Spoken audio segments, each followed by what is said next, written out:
Hi, my name is Beth Reeder Johnson. I'm an individual family and couples therapist in Dallas, Texas. And I've been doing a lot of soul searching about the best way for me to help out during this very complicated time. And I've decided it might be just to share some information that I have, that if you don't have access to mental health, you may not have this information. Of course, there are lots of ways that we can help, even with a stay-at-home order, which is what we have here in Dallas, Texas. But I think all over the country, and certainly all over the world, we're talking about social distancing and keeping ourselves safe, washing our hands, wiping down things that we get from the store. Some people are wearing gloves and doing other things to keep themselves safe. But I think it's important just to decide, okay, we're going to do this. We're all going to kind of stay apart collectively so we can keep everyone safe. And at least that's been the goal for the time being. So I want to talk a little bit today about what it means to know and understand and acknowledge your own thinking and how that can be really powerful.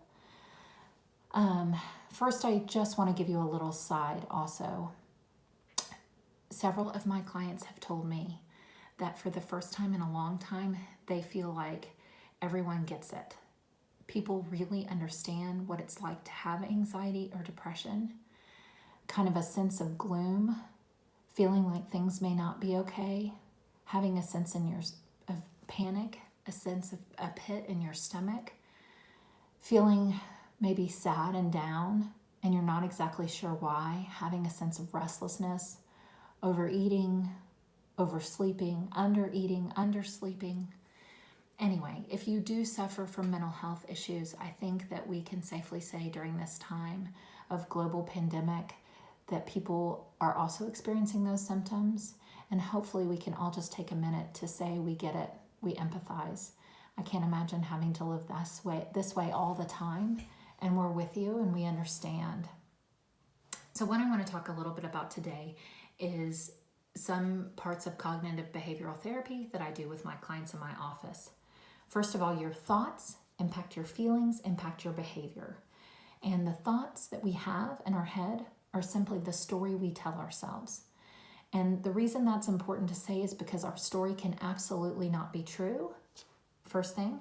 And the second thing is that the story, those thoughts, are not really us. They are one part of our mind's experience. But if I say, think of something gross, you can think of something gross, and that gross thing is not you. So as long as we understand that I can see my thoughts, I'm super visual, and I see them like clouds, floating, big, chunky clouds floating in the sky, and each cloud has its own thought. And if I can start seeing my thoughts happen, then I can start being aware that they're very separate from me. And then I can start to notice patterns when I'm seeing my thoughts. One way you can do this is through meditation. There are tons of great meditation apps. There's Headspace, there's Smiling Mind, there's Calm, there's Insight Timer with guided meditations and just a guided timer. You can just take a timer on your phone and think, I'm going to try to meditate for 2 minutes, 5 minutes. Meditation just means I close my eyes, I focus on my breath, and when my mind naturally starts to wander, I bring it back. When my mind starts to wander, I bring it back. Once you start getting used to that rhythm of bringing it back, then you start gently noticing what your thoughts go to. That's where the good stuff starts happening. What are the things I think over and over to myself all the time? Because I want to start seeing the patterns. Unfortunately, a lot of us have very negative patterns of things we think in our head, and those will keep us unhappy. Because if we're thinking negative things, if we have a negative story we tell ourselves, we will feel negatively and we will behave in a more negative way. Whereas if we can shift to even just a more realistic thought, we will then increase our feelings and be able to increase our behavioral responses. So I had a teenager in my office in the fall, and the story she was telling herself was that she was invisible because people were talking over her during lunchtime or interrupting her. Was that true? We can all probably agree, no, she's not invisible. I could physically see her on my couch. But if we write down the story I'm telling myself is I'm invisible, and then how does that make me feel? unworthy. And then how does that make me behave? Quiet, shy, scared of what people think of me. Then, if I'm able to notice that story and then gently challenge that story, I can then say to myself, is that true? Well, for us, she was in my office. I could visually see her, so we knew that story was not true. So what's a more true story? Sometimes people interrupt me. Sometimes people don't let me finish my story or my thought. Sometimes I feel ignored. Those are all much more true stories. And then we can look at the actual problem. What's the actual problem? And then does she have a part of it? We're not trying to blame her for teenage girls having bad communication skills. And if we draw out the problem pie on that, we can certainly say, this is girls your age, right? They are not always respectful of other people when they're talking. But there might have been some things she was doing too, because she was telling herself such a negative story and feeling so sad and down that she was also becoming very quiet and shy, demure, very soft-spoken, so that people couldn't even really hear her when she spoke. When she started to change that story, she started to feel better, or at least more neutral, and she was able to speak up in a way that worked for her. What actually ended up happening was she actually ended up changing lunch tables to be with a group who were more respectful in their communication style. But none of that would have happened if she hadn't been able to increase her confidence. Now, you may be thinking, what does all this have to do with COVID-19 or the coronavirus? How can I just think my way out of it? And all I'll say about that is we all have control of what we think, and we can shift our thoughts. My thoughts and my heart and my prayers go out to those who are sick. I am deeply saddened and concerned, and I am praying all the time for the healthcare workers who are helping. I am also concerned for our economy and so worried about the people who have been laid off. But here's what I will say about all of this.